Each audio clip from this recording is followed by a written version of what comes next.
Hello everyone!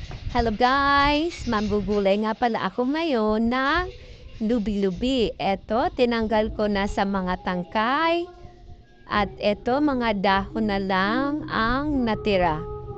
At syempre guys, pagkatapos ko nitong tanggalan ng mga matitigas na mga tangkay-tangkay, ay akin na siyang hihiwain. Ayan, nakita nyo naman guys, mga dahon na lang yan ng lubi-lubi. At syempre guys, nagkayod ako ng niyog. Isang malaki lang yan guys, isang malaki. At ayan na, naging gata.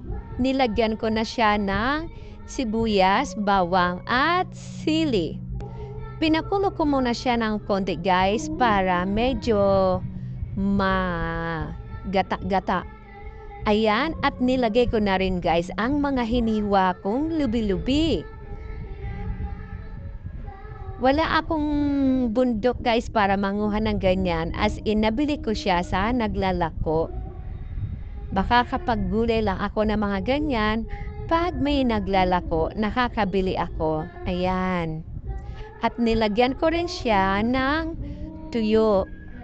Ayan. Tuyong saramulyites at saka tityo. At akin na muna siyang tatakpan. Ayan.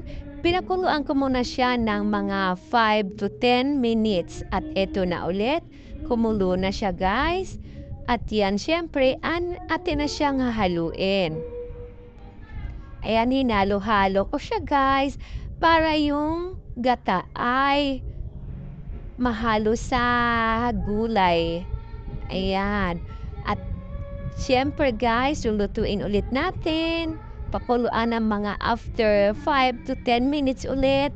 At yan. At syempre guys, luto na siya. Kaya eto, wala na siyang, yung una kong gata, natuyo na siya. Kaya eto, yung yung ano ko na yung unang gata.